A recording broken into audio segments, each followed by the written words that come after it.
ಇನ್ನು DK ಶಿವಕುಮಾರ್ಗೆ CM ಸ್ಥಾನ ಬಿಟ್ಕೊಡಿ ಅನ್ನುವಂತ ಶ್ರೀಗಳ ಹೇಳಿಕೆಗೆ ಸಂಬಂಧಪಟ್ಟ ಹಾಗೆ ವಿರೋಧ ಪಕ್ಷದವರು ಕೂಡ ಈಗ ರಿಯಾಕ್ಟ್ ಮಾಡ್ತಾ ಇದ್ದಾರೆ. ಬಸನಗೌಡ ಪಾಟೀಲ್ ಯತ್ನಾಳ್ ಈ ಬಗ್ಗೆ ಪ್ರತಿಕ್ರಿಯಿಸಿದ್ದು, ಸ್ವಾಮೀಜಿಗಳ ಕೆಲಸ ಏನು? ಧರ್ಮದ ಕೆಲಸ. ಶ್ರೀಗಳು ಧರ್ಮದಿಂದ ನಡೀರಿ ಅಂತ ಹೇಳಬೇಕು.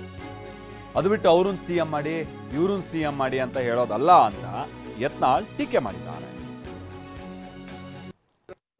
ನೋಡ್ರಿ, ನಾ ಹೇಳ್ತೀನಿ, ಯಾರನ್ನ ಮುಖ್ಯಮಂತ್ರಿ ಮಾಡ್ಬೇಕಂದ್ರೆ ಜಾತಿ ಆಧಾರ ಮ್ಯಾಗ ಮಾಡೋದಿಲ್ಲ.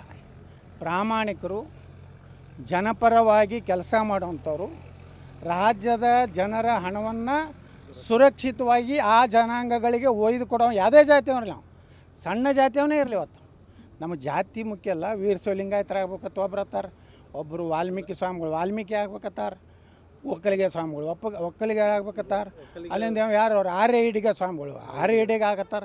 ಇದೇನೋ ಇದನ್ನು ವ್ಯಾಪಾರ ಏನ್ರದು? ಇಡೀ ಎಲ್ಲ ಜನಾಂಗದವ್ರು ಓಟ್ ಹಾಕಿದಾಗ ಒಬ್ಬ ಎಮ್ ಎಲ್ ಎ, ಈಗ ನಾ ಎಮ್ ಎಲ್ ಎ ಆಗೀನಿ ಅಂದ್ರೆ ಬಿಜಾಪುರದಾಗಿನಿ ಎಲ್ಲ ಹಿಂದೂಗಳು ಓಟ್ ಹಾಕ್ಯಾರದು, ನಾನು ಎಮ್ ಎಲ್ ಎ ಆಗೀನಿ, ಬರೀ ಲಿಂಗಾಯತರ ಹಾಕ್ಯಾರ. ನಾನು ಹಂಗಿರೋದಿಲ್ಲ.